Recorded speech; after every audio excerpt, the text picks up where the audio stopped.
My parents, they were actually very young when they had me. My mom was 17, my dad was 16, and my mother was a single mother. My dad struggled with at a very early age. My mom had me when she was 17, and then she had my sister when she was 19. My mother lived on her own. We had our own apartment. We lived in a project building down in St. Pete. The next incident where I was molested, it was my mom's friend. I remember one particular evening, I think it might have been around like Christmas time or so, because I had on this really long dress. And that particular night, when we got back home to our apartment, my mother's friend had stayed the night with us, and we all slept in one bed. And I remember waking up. This guy was between my legs. He was licking me and touching me, and I think right before he was about to insert himself inside of me, my mom woke up. She actually kept a machete under the bed. So what she did was she grabbed the machete when she seen what he was doing to me, and she went to like swing it. So he jumped up. Now, I do believe that my mom might have maybe cut him or striked him like right above his eye. He jumped up, he got off the bed, he ran out of the bedroom, then he ran out of the front door. At the time, back in the day, we didn't have cell phones, we didn't even have a house phone. So what my mom did was she grabbed my sister and I, we ran out the front door, got into her car, and we went to the nearest payphone. And I believe she used the payphone to either call one of my uncles or call 911. Then, fast forward to age 5, we ended up moving into a home with some relatives. This particular relative had children who were older than my sister and I. My mother was going through a lot during that time. I want to say my grandmother had passed away. Around that time, one of my cousins, a female cousin, she began to sexually abuse me and molest me. It started off with us taking baths together. She was about 12 or 13 and I was 5 at the time. She would begin to touch my private areas while we were in the actual tub. And then 2, her parents had a huge porn collection. So I began to watch pornography at age 5, and I would watch it with her and my other older cousins at the time that they were supposed to be actually babysitting me because my mom worked. And when their parents weren't home, that's when it would happen. So then it moved from the bathtub of my older cousin molesting me and touching me. It went from that to us watching pornography together alone, just her and I. And everything that she's seen in the pornography videos, she would actually do it to me. And I would also be honest to say, age 5, I had developed an addiction to pornography. And the other thing that she would do, she would not only have me watch the pornographic material with her, she would also force herself on me. She would force me to perform oral sex on her. I remember one time we were at my great-grandmother's house, and I think she might have been like an indentured servant back in the day or something like that. The people that she worked for, the employer, I believe that they allowed her to keep that home, and it had like so many bedrooms, and I want to say it had maybe 3 or 4 floors. One of the things my cousin would do, she liked to do like exotic stuff, like she'll climb outside the window, and then because there were like a ledge that we could actually step on and stuff like that, so she would do stuff like that. But this particular afternoon, I remember once she came back in through the window, she had me lay down on the bed and she got on top of me. She pinned me down with her legs. I remember her forcing me to have oral sex on her at that time. And this particular time, she urinated in my mouth. And I think that was probably like the most degrading thing. And I never said anything about it, even though I knew that what she was doing to me was wrong. I never thought to just tell my mom about it or anything like that, because some of it I enjoyed the feeling of it. That lasted for about 2 years. She would also tease and taunt me often about the fact that in certain areas of my body I was producing. I think because of the hormone thing, and I have heard where your body can begin to produce certain things like hair in certain areas, and that's what I began to produce at age 5. And I believe that was because of me starting with having been molested at a very early age. She would tell me things like, oh, you should cut the pubic hair and put it in your hair because you're so bald head, and like just teasing and taunting me about crazy stuff. However, if we fast forward, she came to me 3 times to ask me to forgive her, and I did. And I love my cousin. I forgive my cousin for what she did. Then, age 7, my mom had married my stepdad, and he had 2 cousins who would come and spend the night with us at our house. The oldest cousin, he was probably about 15 maybe, and he would molest me. It's like It didn't matter where we were. It'll be late at night if he'll see me, or if I come in the living room and he's there, he'll ask me to come, and then he'll begin to fondle me and touch on me and things as such. And again, I let it happen, even though I knew that it was wrong. And I never said anything about it until like years later. I later realized that I believe that he was trying to groom me to be with him, because that lasted until about age maybe 14. And at that time, he wanted to have an actual relationship with me. Also, we had a neighbor who invited myself and my sister to go to church with her one day. And I remember we were eager to go to the church and visit the church and fellowship with people and see them and all that. And I want to say I was about 10 at this time. However, coming back this particular time, there was an older boy, and we were on the church bus headed back home. And what he started doing, like, he actually put his hand through the seat and he began to unbutton my dress so that he could slip his hand into my underwear, and he began to touch me like that. And I'm just sitting there like, okay. For me, I always felt like I was a target for it.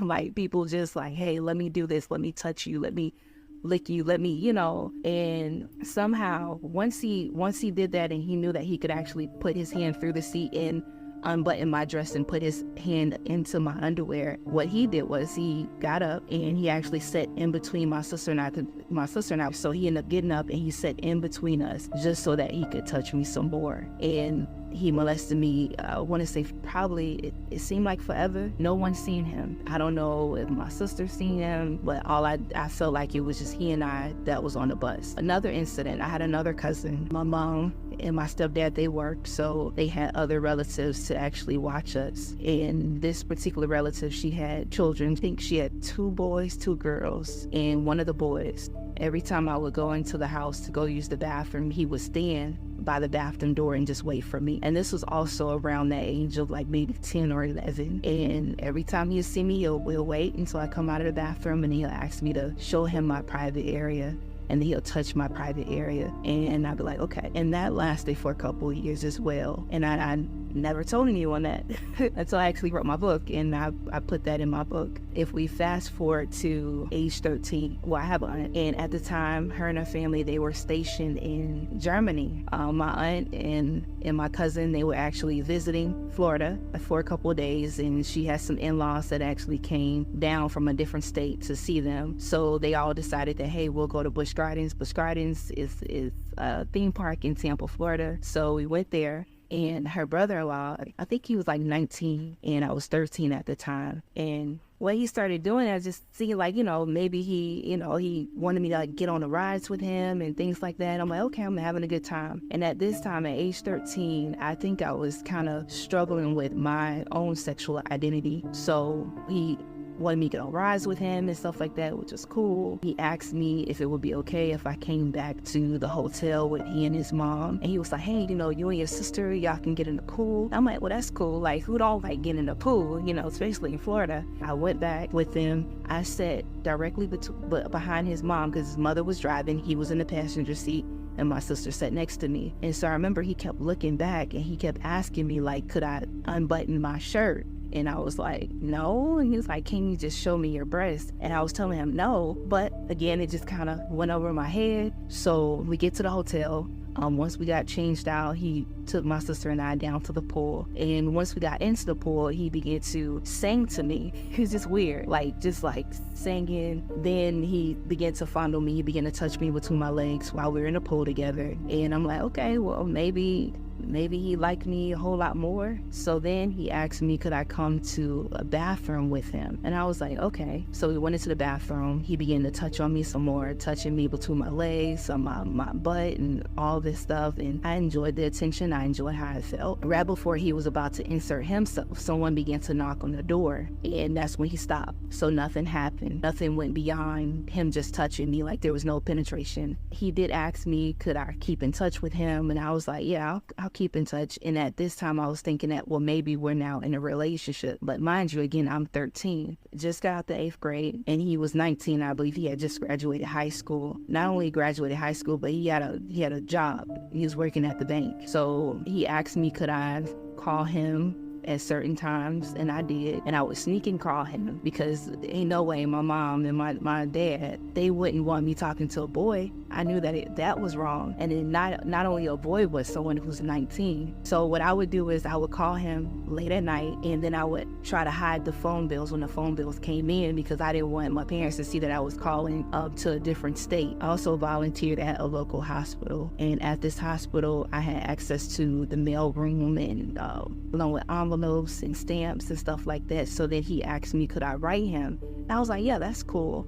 I began to write him letters and send him those letters. He never wrote me back, but now as a grown woman, I see why. It was inappropriate. It was an inappropriate relationship. My parents, they had found a letter in my purse, and it was, they seen that it was a letter addressed to him. And like my mom old school, so she's gonna go through your stuff, and she went through my stuff, and that's what she found, and she thought it was odd. Like, why are you writing him? Why are you writing him this letter in the first place? So when she opened the letter, like I said, I had stole a condom from Walgreens, and I put it inside the letter because, like I said, our conversations would be very sexual, and he would tell me all these sexual things he wanted to do to me. The other thing he would do, he'll ask me, can I urinate, like while I'm on the phone with him? And I'm just like, okay, this my boo, this my boyfriend, I'm gonna do whatever he want me to do. When I wrote the letter, I just kind of put everything in here, a lot of things that we had discussed that was sexual in nature. And I did get disciplined. My mom even put me on birth control, because it's like, you ain't finna have no baby up in here. Her and my dad, they call him and they asked him, hey, did you have sex with her? And he lied about it. He said that nothing ever happened between us. He said that I was calling him like I lived there, which, he was in a different state. And I'm just like, no, he asked me to call him. When he said that, it broke my heart. When he said that I was crazy, he didn't know why I was calling him and stuff like that, it really, really hurt. When I entered into the 9th grade, I had turned 14. I made it up, and my mother, she actually went to bed early. So what I started doing was I snuck out the house. And I want to say it was probably about 11 o'clock at night. And I heard somebody say, psst, psst, psst, come here, come here. So I walked towards the spitting sound, and this guy began to ask me questions. He was like, so like, what's your name? How old are you? I told him my name. I told him that I was 14. He was like, you're not 14. I said, I am 14. And then he asked me if I was a twerker. And at the time I thought a twerker was a prostitute. So I'm like, I'm not a twerker. He was like, yes, you are. So then he came up, he began to walk closer to me, and then he put his hand in between my legs. And because I was used to that, so I'm just like, okay. So when he did that, he was like, oh yeah, you a twerker, so get in the car and holler at my homeboy. So I'm like, okay. And age 14, I had never been penetrated. So when I got into the car with his homeboy, with his friend, I remember I opened the passenger door. So I got in the car, and I wasn't even nervous. He began to touch me and caress like my breast and things like that. So I took my underwear off, and we had sex. So essentially that was actually my very first time having sex with a man and being penetrated. So in the car with this man, I want to say he probably was like maybe 18 or 19. After I had sex with him, then the guy who first asked me to get into the car to talk to him, he got into the car, and then he was like, hey, let's get in the back seat, and then end up having sex with him. So then when I felt that I was done, I began to like put my clothes back on and proceed to get out of the back seat of the car. There was another guy that came, and he began to push me back into the car, and he said, oh, it's my turn. I'm like, okay. So had sex with him, and then once he was done, he got out the car. Then another guy got in. Once the fourth guy was done, then I got out of the car. The last two men that I had sex with, they asked me, could I come back with them back to one of their homes or their houses? And I did that, had sex with them in some backyard. And I believe at that time I had developed an addiction to that, an addiction to sex at that time, because it was like an adrenaline rush. I didn't have a cell phone. I didn't have any of that. I was just out, just being silly. While I was walking home, there was another guy. He came, he was riding on a bicycle, and all these were grown men, and all of them again asked me the same question, what's your name? Where are you from? How old are you? And I'm like, I'm 14. And then they all say, no, you're not. No, you're not. I'm like, yeah, I'm 14. So the grown man on the bicycle, when he see me walking home, he told me, he was like, you shouldn't be out this time of night. And I'm like, okay. So he said, I'm gonna walk you home. I said, okay, cool. He said, yeah, I just want to make sure you get home safe. So as we were walking, I had him, and I like turned down the alley, because like in my mind I'm thinking, well, I'm not gonna let him know exactly where I stay, but it's late. So as we began to walk down the alley, he got off his bicycle and then he grabbed my hand and then he lured me to someone else's backyard and then had me get in a certain position and then had sex with me. So that was the fifth guy, that first time for me having sex. Once I made it back inside the house, and I snuck back in through the back door and then got me a shower.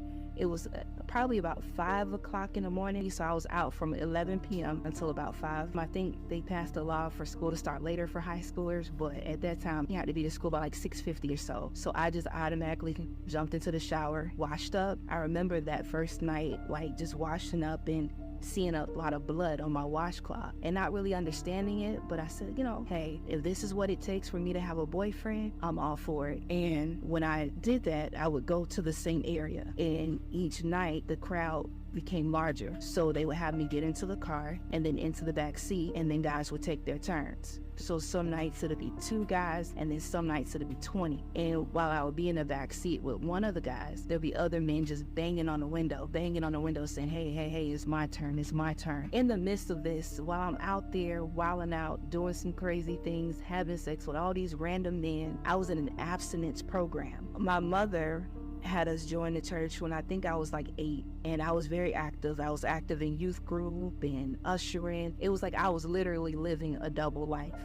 Sometimes even after class, some of the guys might be waiting for me, whether at the other house or in the car, or they'll be waiting for me in the bathroom, and then I would have sex with them in those random locations. And my parents, the whole time, they're thinking I'm going to the abstinence program. And I was so well at what I did, I excelled even in the abstinence program, that they had me become to speak at one of the main events because they really admired just who I was, but not knowing again that I'm getting buck wild. Eventually, with all of that, walking out, doing all that stuff, it was one day I just decided I didn't want to do it anymore. I really tried, and when that happened, I remember I want to say 2 weeks later, some guys, for some reason, I don't know how they figured out where I lived, they began to knock on the window, and then it began again. The cycle began again. Parents found out about it from a relative who eventually had asked me to have sex with him. Age 15 is when I surrendered my life to the Lord. Banging on the window saying, hey, it's my turn.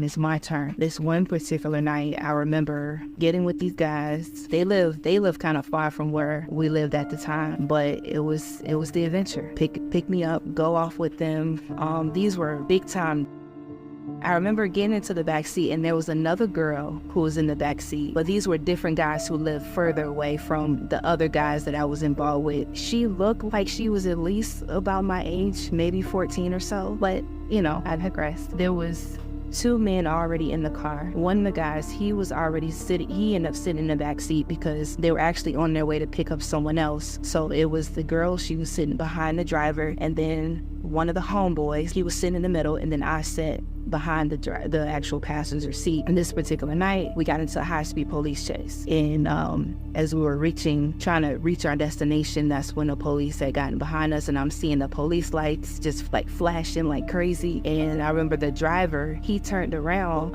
I'll say their nicknames because people don't know. So nickname Popcorn, right? So say Popcorn. He looked out the back window. He was the one driving, and it's like he did like this, like he spit. I don't know. It was weird, but once he realized that the police was actually behind us, and the police is actually telling us that we need to get out the car, but he decided that he wanted to put his foot on the gas and go really fast. So here it is, 2 o'clock in the morning. We're weaving through the little traffic there is, going down alleys and back roads and other streets and stuff like that to try to shake the police, which we did. And I didn't think about dying. I didn't think about any of that. I remember us driving past the church that I used to attend as a child, and not even thinking, no conviction, no nothing about God. It was just the adrenaline rush, So once we shook the police, we were able to go pick up this another homeboy. He got in the car, and these are all grown men, right? And we end up arriving to this place that looked and it's like an old hotel or something like that, like an efficiency apartment. And I remember getting out, but as I was getting out, the young girl who was also in the backseat with me, our eyes met, and it was almost as if I knew that the driver was going to take her somewhere to do to her what they were getting ready to do with me, because I had already had sex sex with these guys before, but this particular night was very different. So the driver told the homeboy, I'm gonna go drop her off. And I'm like, yeah, whatever. But our eyes met. I actually wrote a letter to her. I don't know,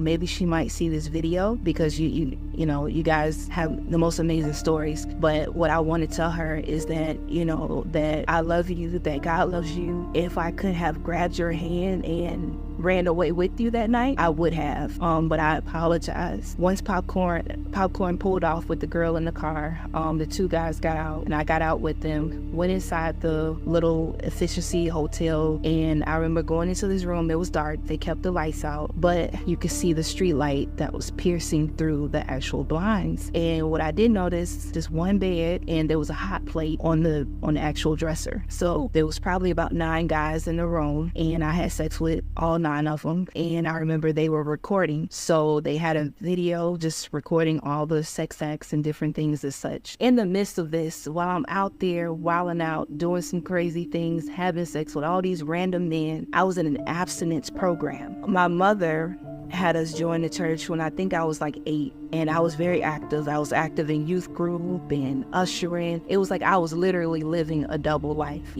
Sometimes even after class, some of the guys might be waiting for me, whether at the other house or in a car, or they'll be waiting for me in the bathroom, and then I would have sex with them in those random locations. And my parents, the whole time, they're thinking I'm going to the abstinence program. And I was so well at what I did, I excelled even in the abstinence program, that they had me become to speak at one of the main events because they really admired just who I was, but not knowing again that I'm getting buck wild. Eventually, with all of that, walking out, doing all that stuff, it was one day I just decided I didn't want to do it anymore. I really tried, and when that happened, I remember I want to say 2 weeks later, some guys, for some reason, I don't know how they figured out where I live, they began to knock on the window, and then it began again. The cycle began again. Parents found out about it from a relative who eventually had asked me to have sex with him. To fast forward with my life, age 15 is when I surrendered my life to the Lord. It's like my life changed drastically, and the things that I was doing, I realized that I wasn't just hurting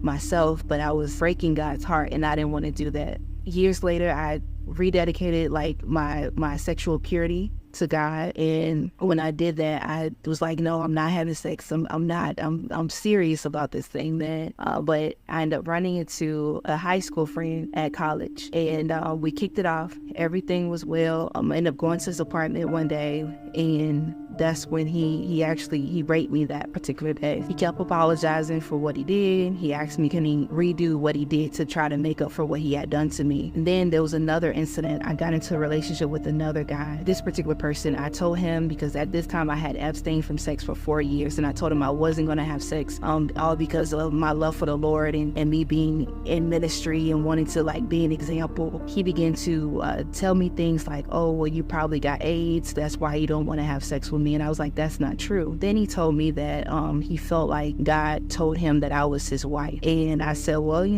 he who finds a wife finds a good thing and obtains favor from the Lord. So I'm like, well, God didn't tell me that you're my husband, but maybe this is what we're supposed to do. So what happened with him was, I kept telling them, listen, we're not going to have sex. One particular day, I ended up going to his apartment. At this time, I found out that he was struggling really bad with and because my dad had struggled with that and he overcame that, I felt like, well, hey, if my dad could do it, you could do it. And I just wanted to be there to help him. So this particular night, I was at his place and we were talking, and I already knew in my mind that I wasn't going to have sex with him because my period was on. So I don't know, there's just somewhere oh, we not having sex. No, we're not going to do it. However, I remember laying across the bed with him, and he was like, I want you to stay with me a little bit longer. I said, no, I gotta go. And then that's when he proceeded to just grab on me and pull on me and pull on me. And I'm like, dude, what the heck are you doing? I told you no. And I already told you, if you think that I'm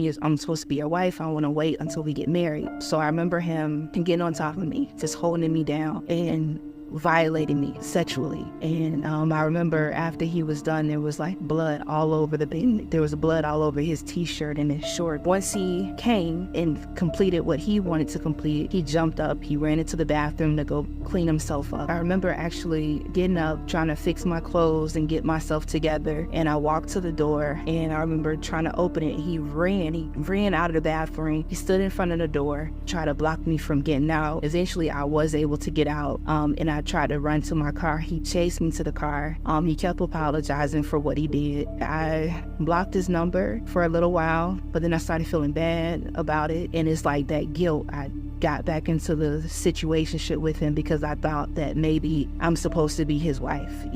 This is, he messed up, he made a mistake. But also having that sexual act done to me and had been having sex for over 4 years and abstaining, it brought back that taste. So we began to just have sex. But the relationship, it was emotionally draining. He was emotionally abusive. He always would bring my past up. It was just convicting, and it made me feel shamed and disgusted. And it took a long time for me to actually break off the relationship with him. Fast forward to current situation, my husband and I, we met via Facebook. We were Facebook friends for probably like a good 8 years, and he would post all these inspirational posts and things like that, and I knew that he was a believer. And in my heart, I'm like, that's somebody that, not him in particular, but someone like him that I could actually see myself with, like, someday. And one day, because I loved encouraging single women while me being a single woman at the time, and he seen one of my posts, and he's like, started messaging me and telling me how he want to be my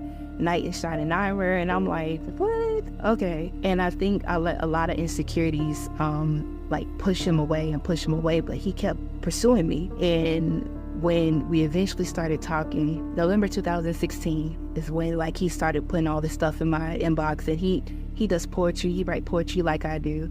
So he'll put all this poetry stuff in my inbox, and I ignored him, or I tried to run away and run. And I think because I was still holding on to the things that I did as a youth and not making so great of choices, and being in an emotionally abusive relationship, in a sexually abusive relationship, and not really understanding my true worth. But when we began to talk, we talked on the phone for the very first time in December of 2016, and it almost felt like God was telling him my secrets, because it's things that I would pray about and my husband would actually talk about, and I'm just like, what? This is crazy. He pursued me, and in January 2018 we got married, and we've been married ever since.